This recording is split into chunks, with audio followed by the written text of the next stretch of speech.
Hello, everyone. Thanks for coming. The signage is wrong for this room, but you're in the right place because you're going to hear the best sessions. So just thanks for coming. We appreciate it. My name is Rebecca Reinhardt, and I have a distinguished panel of moderator panels here, that attendants that are going to talk a little bit about how you take non-scientific information and present different strategies for using different types of content in ways that help increase the value of the entire experience. So we're looking at content as a whole and how you can assemble content in ways that really create a better user experience. They engage the readers, improve discoverability, and just help raise the visibility of content. And I think these are techniques that all of us could use. And the panelists all bring a unique perspective to show how they've done this, how they've incorporated it into their day-to-day activities, and I think present ways that you all can appreciate, understand, and take advantage of. Jackie Prince is the business manager of New England Journal of Medicine, and she's going to share with us the strategy behind developing their new website, which is just extraordinary if you haven't seen it, and how they actually went about implementing their goals based on this strategy. And it's a business strategy as well as a content strategy that I think will be helpful for you. Then Michael Roy with the American Psychiatric Association is going to tell us a little bit about how he's done this. He's, I think, been a master at incorporating different types of content into a method for exposing and elevating the scientific content using different mechanisms that he's actually incorporated into daily workflows. So it's a way you can do it with a sort of checklist approach that doesn't create a strain on resources. Then Paul Genesi is going to show us the media side of how to use media to highlight scientific content, bring in new customers, new readers, and make content accessible to a very wide, diverse scientific audience, as well as non-scientific. And finally, Bill Kasdorf is an expert in creating structured content so that it can be used to the maximum value. And he's going to help us understand the difference between access and accessibility, and show how using both of those concepts together can increase readability and readership. And that's what we're all about here, is trying to get more visibility for our content. We work hard to put it together, and these are just ways that you can ensure that you get more eyeballs on the content. And I think that I just finished reading Leonardo da Vinci's biography, and I was struck by a statement in it that talked about how we can use a variety of techniques to create the key to innovation, imagination, and genius. And okay, Leonardo da Vinci is kind of a high bar, but we can all aspire to that, and it doesn't hurt to do that. So I thought this quote sort of embodied what we're trying to do, what we're all trying to do, and our panelists will then show you how to do it. So I'm going to ask Jackie to come up. I will go ahead and get you set up here. And she's going to tell us about the New England Journal of Medicine site. And I think it's interesting that as a business person, she shares a lot of the same perspectives of people who are editorial. So, Jackie. Thank you, Becky. I think part of the reason for that is that we, in my area, work very, very closely with the editorial team. It's really a collaboration, pretty much every day. So we worked very much hand in hand on this. So the New England Journal of Medicine has been published for over 200 years. We have a very engaged audience that consists of a very engaged author community, as well as our users, who really consist of researchers, clinicians, educators, and trainees. And so it's really important with, our impact factor is very high. It's one of the highest in medicine. And so it's extremely important that we appeal to authors as well as our users and our customers as well. So we have individual subscribers, we have institutions, and we have advertisers that we need to keep happy with our site and with our business in general. So so focus on this was well overdue, and we put out about 130,000 copies of the print issue every week, but the real action is really on the website. We generate about 9 million page views per month, and with 2.5 million visitors. And so you can imagine that we are always trying to make the website better. However, before we tackle the website, we really wanted to address some issues that we had with how our platform is an article-based system. And over the years since we've redone our website in the past, the editors have done a lot of innovation, and they've created a lot of really cool features that really became trapped within the article. They were, we're a weekly publication, so once that week's issue had moved into the archive, it was a little hard to find those features. And so we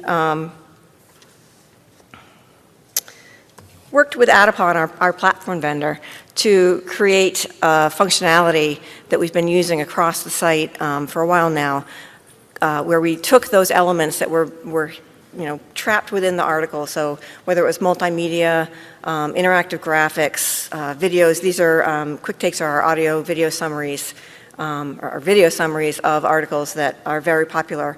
And so we created these as digital objects. So they are independent of the article, they carry their own DOI, they can carry separate access control, and they're searchable, discoverable, and monetizable. So our licensing team can now put permissions against these as well as include them in licensing programs. So we wanted to do this to better showcase all of these pieces. We have an ironic twist in that our editors have now created a new type of feature that summarizes an article, but they created it for social media, so it doesn't even live on our site yet. So now we're in the process of figuring out how and when we can turn these into a digital object so that we can get it on the site. So that's a new project, and I know our licensing team will be very happy when we do that. So it's been quite a while since NEJM did any sort of major redesign of the site. In fact, it was in 2010, which is in this day and age, in eternity. And there's lots of reasons why we waited this long to do it. As a result of that time span, like I said, we have a lot of new content, new types of content that we wanted to publish and expose to our users, but the site just got really kludgy. It got a lot of navigation was kind of dense, and it really was dated. Not to mention we had a separate mobile site, so the technical debt for this site was quite large. And really, from a user standpoint, it was just difficult to find things, and we just had so much great stuff that we wanted to bring to the front. So, sorry. So the last time we did a site redesign, part of the reason it took so long is we did a complete major overhaul of the platform vendor, e-commerce, really everything about the site got touched last time we did it, and it took many years. This time we really wanted to be sure that we did something that was a smaller chunk that could get done fairly quickly. So the way we did that is we managed a very tight project scope. From the very beginning, even though before we knew exactly what we wanted to do, we were pretty clear that we wanted to keep it to a certain set of criteria. We touched base with our users throughout the whole process to make sure that what we were doing was aligned with what their needs were. But even people within the organization had a lot of needs because we hadn't touched the website in so long, and because in the interim we launched NEJM Group, which had a lot of new products associated with it. And so this being sort of the flagship product, there was a lot of pent-up demand for incorporating those other products into our site. And so we really had to manage that, and we were sort of militant about it. We had some really good project managers who helped us with that throughout the process. We had 4 specific objectives at the highest level. We, of course, wanted to modernize the user experience. That was first and foremost. Making it mobile, really focusing on the article experience, and coming into the modern age with our website. We, of course, wanted to improve discoverability, and we have a couple of ways that we did that, a few of which I'll show you. As we wanted to balance our user experience with our commercial realities, it would be great to put out a site that had no advertising from a user perspective. Wouldn't that be wonderful? In fact, I saw a site the other day, I sent it around to a bunch of people, said, this site's great, and then I realized, it has no advertising.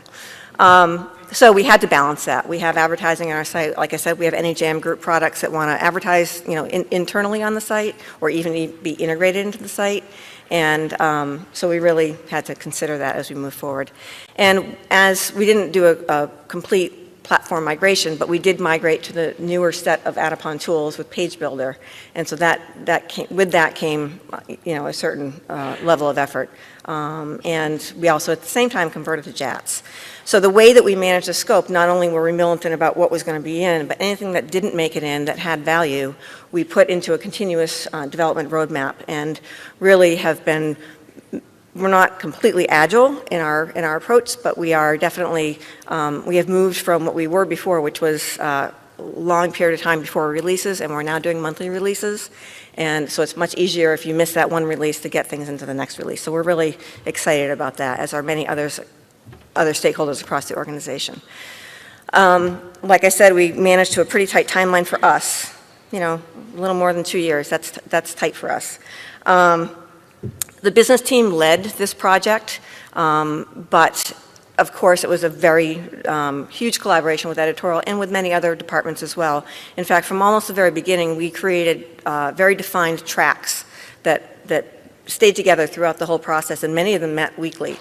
And it was a really good way to be transparent, to make sure people's expectations were being met internally, and to really make sure that ideas that came from others other than the small team that was really fully responsible for this were heard and considered. We did a really nice marketing campaign across a lot of different channels. We had some videos. If you're interested, you can go to nejm.org/revitalize to see them. Here's our article page that we consider this the new homepage. I'm sure many of you have that mentality. And so we really wanted to make sure that there were lots of entries into the rest of the site. So at the top, we have this recent article module that shows the homepage, the current issue, and you can slide through that and get access to all the articles. There are 4 other modules on here. Some of them are recent articles, other articles of this article type, other articles that were published within the issue that this article was published, and most viewed. And then we created a couple of new pages to really expose some of this new multimedia or learning material, and those were some of the priorities of exposing material to our users. And so the response to the website has been very positive. I think the biggest complaint we've had so far is we had changed the icon for PDF, and it was a little arrow with the line, and people went crazy. So we've added PDF back into the icon, and I think everyone's happy again. We of course have listened to our users, and we've already been tweaking the site quite a bit, and we're using that feedback for building more on our continuous improvement roadmap as well. Thanks for listening. I hope there's been something interesting for you in our little case study. Thank you.